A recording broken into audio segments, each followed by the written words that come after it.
Hello viewers, this is Mr. Banda, Mathematics Made Easy. We are recording a series of lessons to do with 2023 ECZ O-Level Mathematics, Paper 1. So we are going to be looking at the workings of the last year's examination paper, which our candidates sat for. So in this lesson, we'll have questions from question 1 up to question 10. Now let us look at the first question of this particular paper. The question reads, evaluate 8 over 27 exponent 1 over 3. So that's question 1. We want to evaluate 8 over 27 exponent 1 over 3. So this is a combination of exponents or indices, and in this index we have what we call a fractional index. How do you deal with a fractional index? You have to look at the denominator as a root and the numerator as a power or exponent. So what you do here is you introduce what you call, because our denominator is 3, it means that this is basically the cube root of 8 over 27 raised to power 1. The numerator is the power and the denominator is a root. So if the root was a 2, we are going to have the square root. If a root was a 4, we are going to have a quad root or a fourth root.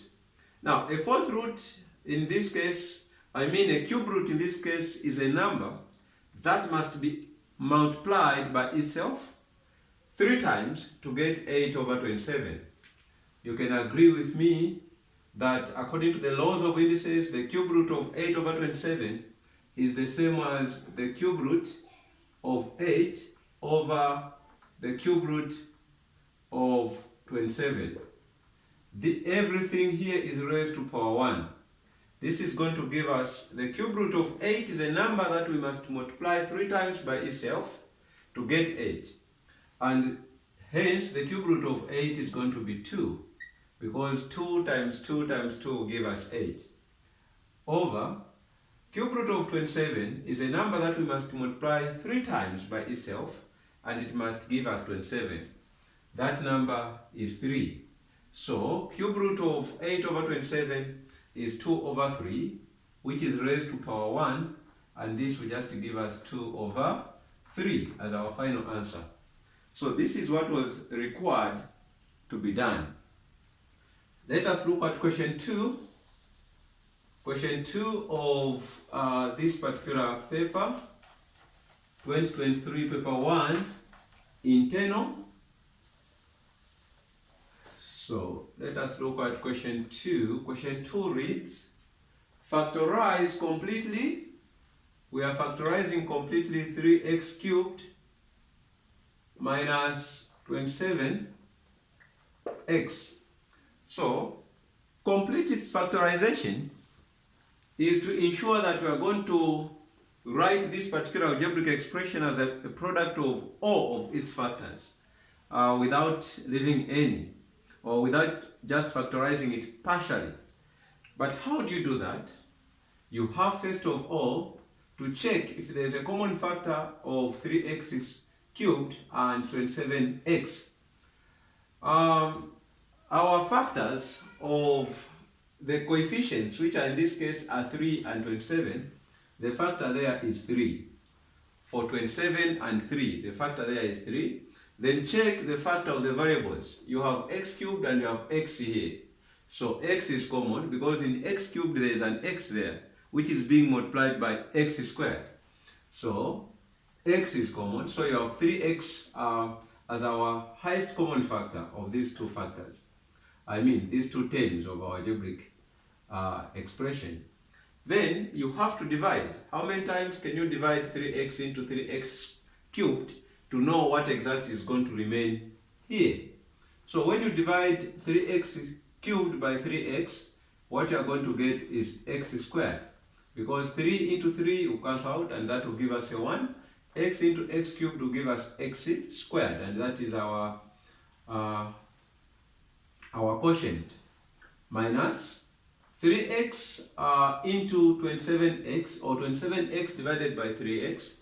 So 3 into 27 will give us 9. X into x will just give us 1. So this will just be 9 times 1, which is 9. Now, when you look at this, this is where most of our candidates do make mistakes by just leaving this answer here and underline. What we have just done is partial factorization. We have only factorized this algebraic expression partially. Let us now factorize it completely. How do you do that? So you have 3x. Now, when you look at what is in the brackets, that can further be factorized by the method of factorization of difference of squares. So this is a square of x, and this is also a square of 3, because 3 squared gives you 9. So this is going to be equal to x minus 3 times x plus 3. Recall the concept of factorization by difference of squares, which tells us that if we have a squared minus b squared, which happens to be the difference of squares, our factorization in this case of these two terms will just be a minus b times a plus b. Check that when you expand this, will give you a squared minus b squared. That's where this factorization of difference of squares comes from. Now, this can be seen as x squared minus 3 squared, because 3 squared is a 9 that we have there. Having done so, it simply means that we have factorized this algebraic expression completely. It is as simple as that. Then you get your 2 points or 2 marks. Let us look at question 3, which is saying simplify 2a minus 5b. So that's question 3. We have 2a minus 5b, open brackets, a minus b, closed bracket, plus ab. This is what we want to simplify. To simplify such an algebraic expression, all you need to do is simply expand and group like terms, then evaluate the like terms. So, how do you expand? So, what we have here is 2a, leave it the way it is. Now, we are expanding negative 5b by multiplying it to each and every term of the brackets. So, we will have negative 5b times a, we'll get negative 5ab. Negative 5b times negative b, we'll get negative times negative will produce positive. So we'll have positive 5b squared, because b times b gives us b squared. Then plus ab. Then let us now group like terms. We'll have 2a. Now the like terms here are ab and this one here having ab. So we have negative 5ab, negative 5ab plus ab plus 5b squared. Alright, so having done so, what do you get when you evaluate negative 5ab plus ab? If you have 5 ab's and you have 1 ab and you have negative 5 ab's, what do you get there? So this is negative and this is positive, meaning as we are adding, we are going to subtract, because these are two terms that are having two different signs. Now you subtract, and you subtract AB from 5AB, what you get is 4AB. But what must be the sign of this 4AB? The sign of this 4AB must be a negative, as it contains or maintains the sign of a numerically bigger term there, which is 5AB. And you add this 5b squared. So you end here, because you can see that in all the three terms that we have, the only common factor there is a 1. Okay. So the only common factor of all the three terms is a 1. So it means that this has been simplified in its lowest terms, and you end there. Alright, so that's what we do in question 3 of 2023 paper 1. Now let us look at question 4. Another interesting question.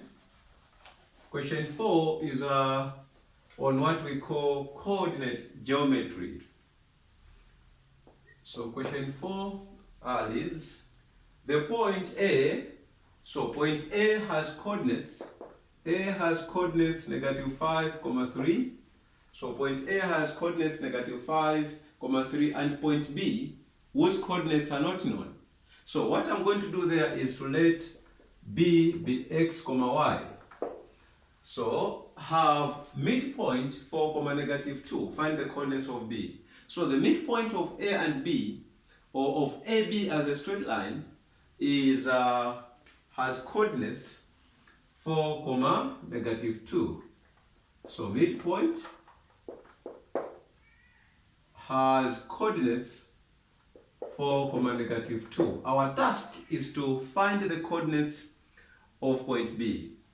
So what you do here is you just use the formula for the midpoint of 2 points on the Cartesian plane. And the midpoint of AB is given by x1 plus x2 over 2, y1 plus y2 over 2. That is the formula for calculating or finding the coordinates of the midpoint between 2 points on the Cartesian plane. How do you apply this? The midpoint is known. It is 4, -2, being equal to the first x coordinate is the x coordinate of A, which is -5, plus the second x coordinate is the coordinate of B, which is not known. So I'll use x because I don't know the actual coordinate, divided by 2, the first y coordinate is +3, that is the y coordinate of A, plus the second y coordinate is that of B, which is not known, and we just put y, divided by 2. Now, if this pair of coordinates are equal, it means that the x coordinate here, which is 4, will be equal to the x coordinate there, which is -5 plus x over 2, and the y coordinate here, which is -2, will be equal to 3 plus y over 2. Then you solve for y and x respectively. So what we are saying is -5 plus x will be over 2 will be equal to 4, and 3 plus y over 2 will be equal to -2. So solve for x here and solve for y there.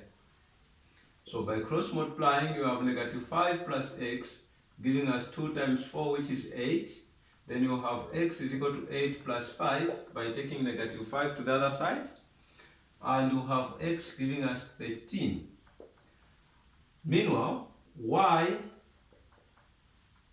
will be obtained by cross multiplying as well. You have 3 plus y being equal to 2 times -2 gives us -4. So y will be equal to -4 minus 3, and y will be equal to -7. We can now conclude what the coordinates of B are going to be, since we are being represented by x and y whose values have been found. So we can say, therefore, B will have coordinates 13, -7. It is as simple as that. That's how you solve question 4 of 2023 paper 1.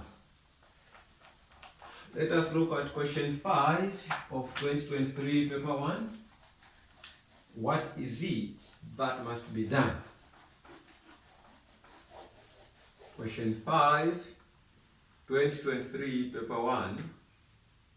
It is on vectors. Good. Now the question states, given that OP is 4 over, now OP is a position vector of point P with respect to the origin, which happens to be 0, 0 on the Cartesian plane. So these are just vectors on the Cartesian plane. Now you have OP is 4, 13, In coordinates form, this is the same as 4,13, but in vector form, we read it as 413. And the point Q is 16,8.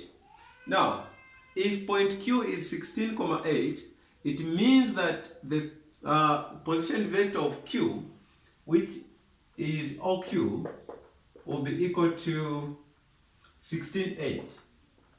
Okay, in vector form, as a column vector, OQ is 16,8. Now, the question is saying, find the magnitude. So we have to find the magnitude of PQ.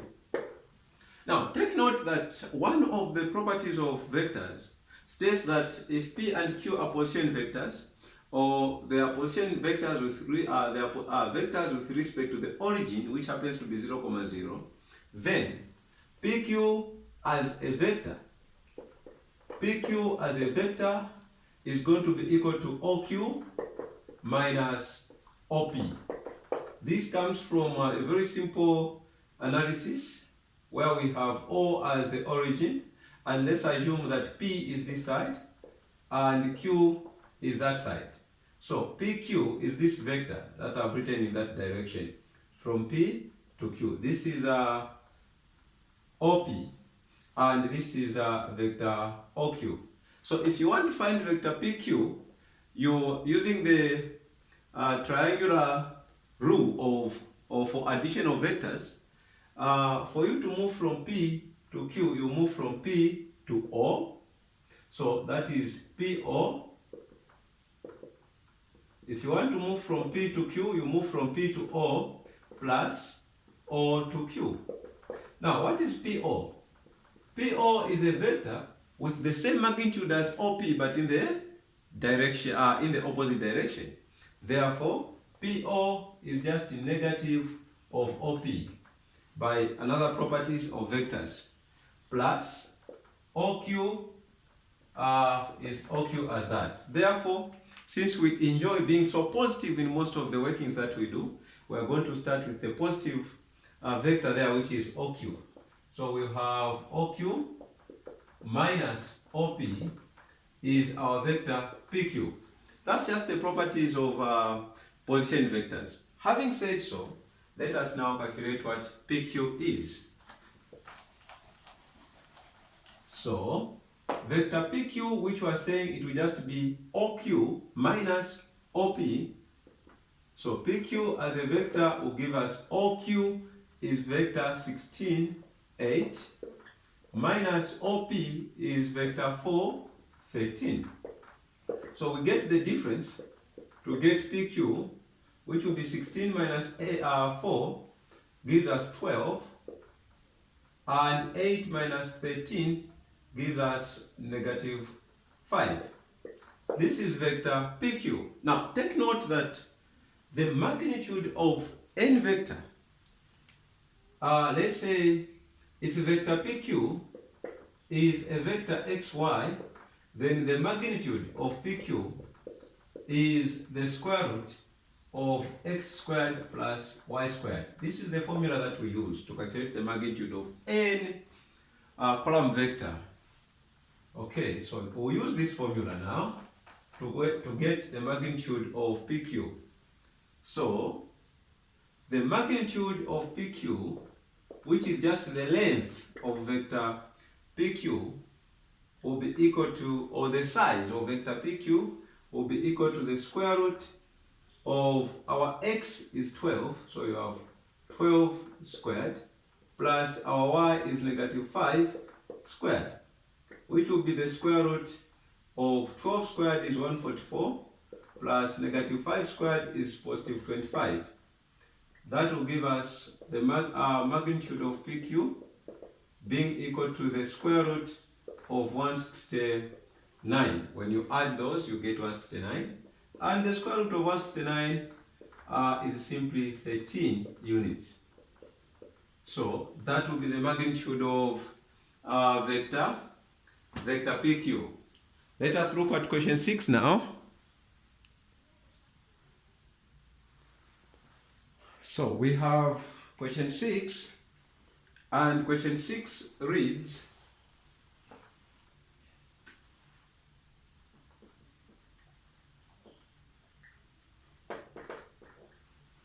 The Venn diagram shows three sets P, Q, and R. We have to use set notation to describe the shaded part. So what we have as our shaded part is we have the universal set like that. So the universal set and contains three sets like that. And the shaded part, this is P, Q, and this is R. This is our shaded part as shown. I hope that is very clear. So that is our shaded part. How do you describe this shaded part? Now, when you look at here, we highly use a logic. When you look at the shaded part, it contains two basic and important parts of regions. It contains this part, which I call P intersection Q, and it also contains this part, including that part like this, which is P intersection R. So when you look at the entire shaded region, this is basically a union of P intersection Q and P intersection R. So that is P intersection Q union P intersection R. Okay, and how else can we write this in set builder, in set notations? In set notations, how else can we write this? This can be written as you can see, P is common here and there, and also we have intersection common there and there. So I can factorize P intersection, bring it outside, then in brackets I can have Q union R. So you are saying members that are either found in Q or in R, and they are also in P. So these are the ones. These are in R, these are in Q, these are in both Q and R, and all these I'm talking about are also in P. So you can leave your answer like that or just like this. That's how we can describe the shaded region using set notations. So that was question 6. Now let us look at question 7. How do we tackle question 7 of paper 1, 2023, internal candidates? 2023 internal candidates, question 7. Given that A, so we have matrices as question 7. So on question 7, we have matrices. We are told that A is the matrix 1, 2 form. This is a row matrix, a matrix that is just made of one row. And matrix B is a column matrix. So B is this matrix 3, 0, and 4. Our task is in question 7 part A is to find what you call A transpose. A transpose matrix of matrix A is a matrix that you get by interchanging rows are supposed to become columns, or you interchange rows for columns. So what it means is this row that you see 1, 2, 4 with elements 1, 2, 4, it will just become a column. So that is going to be equal to 1, 2, 4, just like that. So that is going to be our A transpose. Okay, what about in part B of our question 7? We want to find AB. So AB is basically A times B. Now we understand multiplication of matrices, that you multiply elements on rows by elements on columns. So AB is going to be equal to 1 times 3. Now when you multiply, what next operation are you supposed to use? Addition, you're right. So use addition. So we'll have 1. So we are multiplying the first row by the first column, or we can say the only row by the only column that we have. So we are going to have 1 times 3 in brackets plus 2 times 0 in brackets plus 4 times 4 in brackets. So that is going to be our matrix. I think this is going to be a 1 by 1 matrix. So 1 times 3 will give you 3, plus 2 times 0, 0, plus 4 times 4, you get 16. And AB will just be 3 plus 0 plus 16, that is 19. But don't forget to write this as a matrix, a 1 by 1 matrix. So that is AB. All right, how do you handle, let's see how we handle question 8. How was question 8 supposed to be tackled? Given that 25 and 13 are the first and third terms of an arithmetic progression respectively, comma, find the second term, and B, you should find the formula for the nth term. So what we are saying is that 25, so we are on question 8, so 25 is term number, since we are saying given that 25 are the first, so it's term number 1, which we usually call as A. So in this case, we are saying that A is 25, and the third term must be 13. So we are saying T3, which is term number 3, is 13. And by our formula, we know how to get term number 3. So term number 3 is the first term plus 2D, where D is the common difference. Okay. Because the question is asking us to get term number, the second term. You can't find the second term without knowing what your common difference is. Very important. So term number 3 is 13. So I'll say 13 is A plus 2D, where A is the first term, and our first term is 25. So you have 13 is equal to 25 plus 2D. Then this is the same as 2D plus 25 being equal to 13. And you have 2D being equal to 13 minus 25. Solving this simple equation. And 2D is going to be equal to, what is the difference of 13 and negative 25? What is the difference of 13 and 25?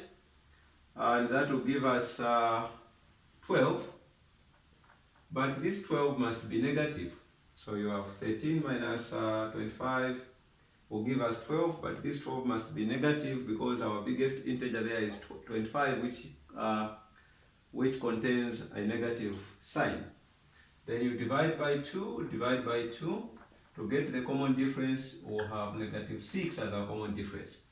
So our D is negative 6, and our A is 25. So you can get your second term. So term number 2 is the first term plus the common difference. That is the second term. Okay, adding the common difference to the first term yields the second term. Adding the common difference to the second term yields the third term. It is as simple as that. You have that sequence, which you are calling an arithmetic progression. So term number 2 is going to be equal to the first term is 25 plus the common difference is negative 6. This will give us, what is 25 plus negative 6? This will give us 19. So 19 is our second term. So you say, therefore, term number 2 is 19. That's our second term. How do you get the formula for the nth term? Very simple. Nth term is A plus n minus 1 in brackets times the common difference D. But our A is the first term in that case, so we're on question B of question 8. So, in this case, our first term is A, which is, our first term is 25 in this case, plus n minus 1 times D is the common difference, which is negative 6. So expanding, that will give us 25. Negative 6 times negative 1 will give us positive 6 minus negative 6 times n. How do I know that I have a minus here? N is positive and negative 6 is negative. When I multiply, I'll get a negative. So this will be negative 6n. Adding 25 and 6 gives me 31 minus 6n. This is the formula for the nth term. So nth term is 31 minus 6n. It is as simple as that on this particular question. Let us now look at question 7. Question 9 and question 10. So we continue with question 9. And question 9A is on probability. Question 9A is on probability. How do we tackle question 9A? A letter is chosen at random from the letters of the word excellent. What is the probability that the letter E is chosen? Now, let's not forget the formula for probability. This is question 9A. We know that probability of an event to happen or to occur is equal to the number of favorable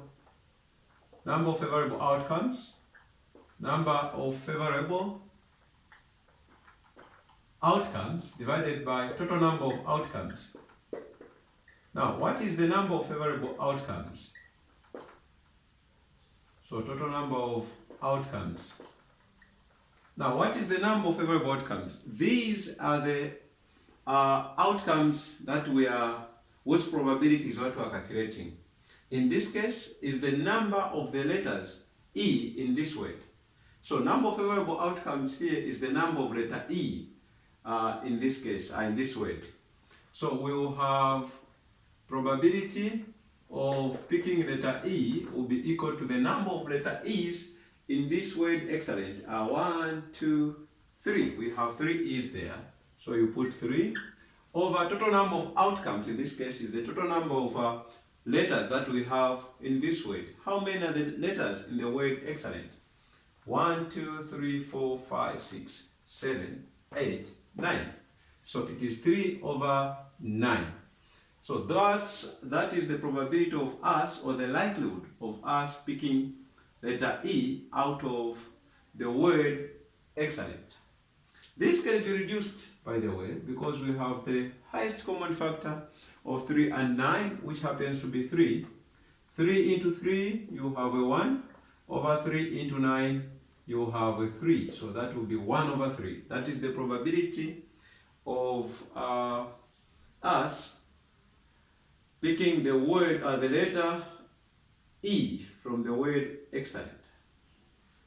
Part B, this one is on similarity and congruence. Basically, this one talks about similarity. The areas of two similar shapes are in the ratio 25 to 36.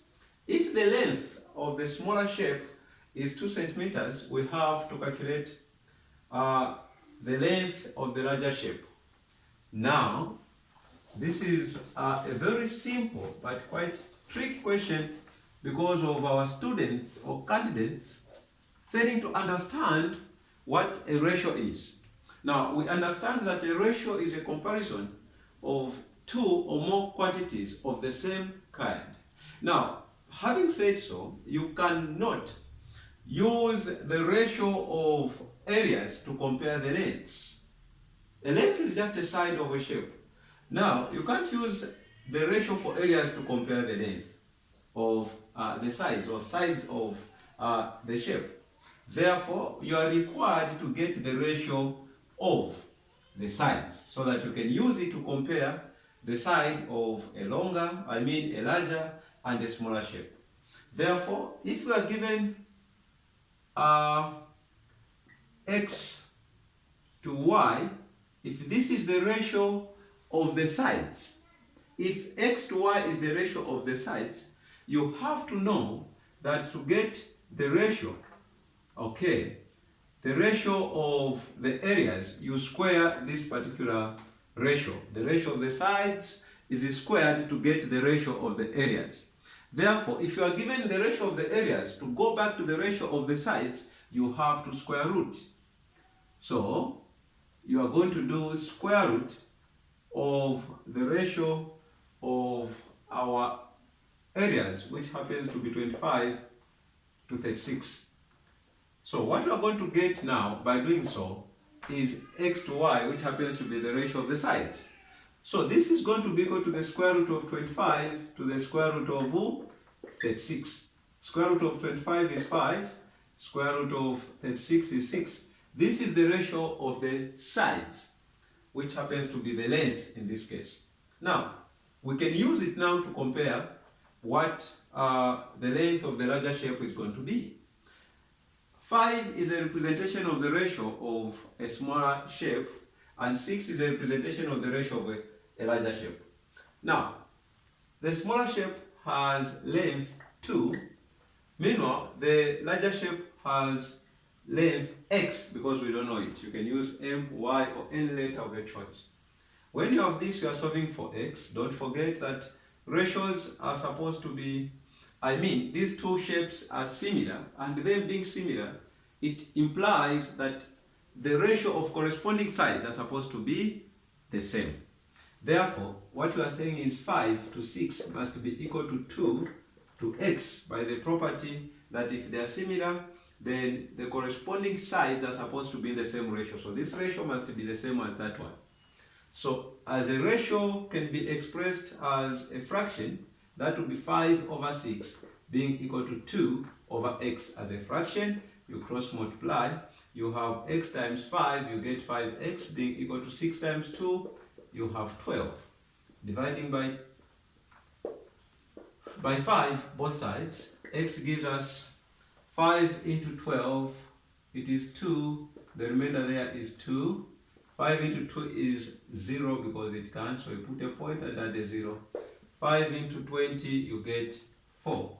And that one gives us 2.4 centimeters.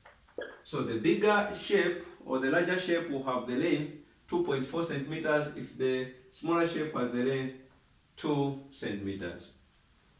It is as simple as straightforward as that. Let us look at the next question, which happens to be question 10. Okay, and this is going to close the first part of our revision of 2023 paper 1. And so let's look at question 10a.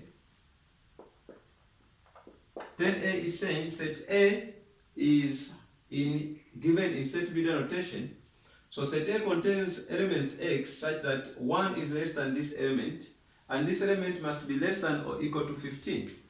Now, how do we express set A in listing notation or listing form? How do we list set A?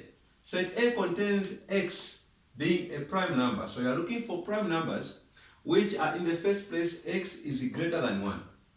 Okay, we know 1, of course, though it's arguably, we can argue that x is greater than, 1 is a prime number, others would say it is, others say it's not. But basically, by the definition of a prime number, 1 is not a prime number.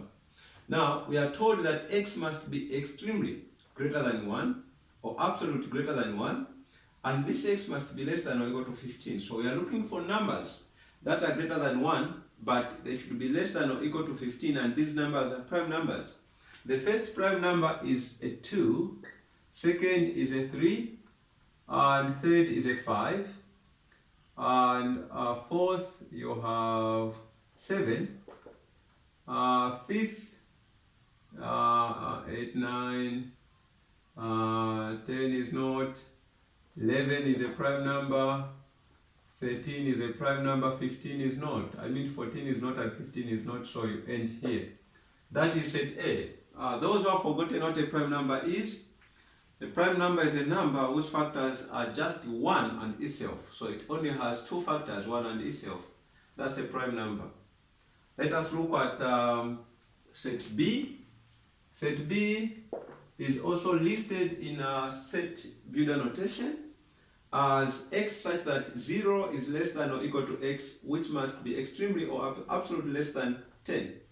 X is an odd number. So we're looking for odd numbers from 0 up to 9. You are looking for odd numbers from 0 up to 9.